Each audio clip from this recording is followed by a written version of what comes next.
I have always been reluctant, and perhaps I did not have the courage to ask you this question. When did you start? How did it start? And how did you manage to be where you are today? Yeah, I'll be brief. So how did I become blind? How Yes. did I? Yes. Yes? Well, my blindness was the result of an assault here in Alexandra. When was that? That was 1979. At what age? I was 16. Okay, yes. And from there, I think I stayed for 3 months in hospital. When they confirmed that there was nothing that could be done, I had to go for rehabilitation. And I lived with a very young brother, so he had some other businesses to attend to, as you can imagine. So I was left to myself, and that's where I learned Braille, mobility, to walk and so on, cooking, cleaning and so on. So I was fully rehabilitated there.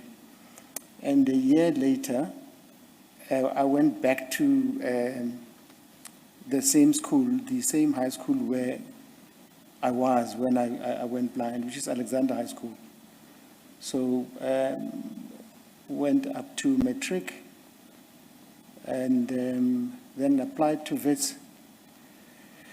In the process, so when I completed matric, there's a family that took care of me, and they made sure that I went to university, and I got a bursary.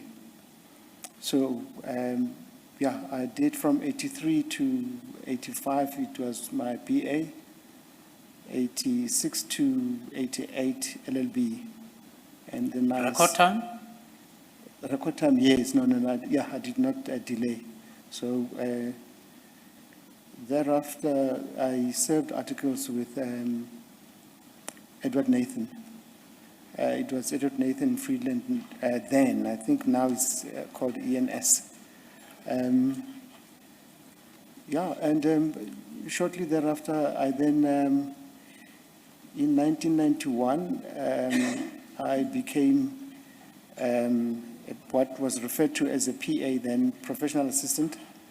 I worked for about 5 months, and I opened my own. Yeah. But And yes, in 1991. Yes, fast forward. How did you manage this? Almost like you did not need what you did not have at that time. How did you manage this? I did not have what? How did you manage to achieve all of this?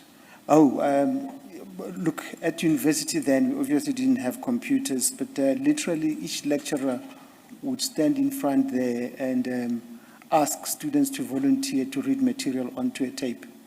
So that's how I did it. Braille was useful when I was still in high school, but remember, I did not grow up using Braille, so it didn't come naturally to me. I could not read as quickly. Yeah. So when I went to university, I had to switch over to listening. So students would, or fellow students would read material onto a tape, and I would read. And for typing for my answers, I used a typewriter. Yeah. Typing, but I could not read what I was typing. So there's one incident, I think the problems, for example, of typing what you can't read. I remember one day I was writing a paper. Okay. I wrote for 3 to 4 hours, and I was using a typewriter. Oh.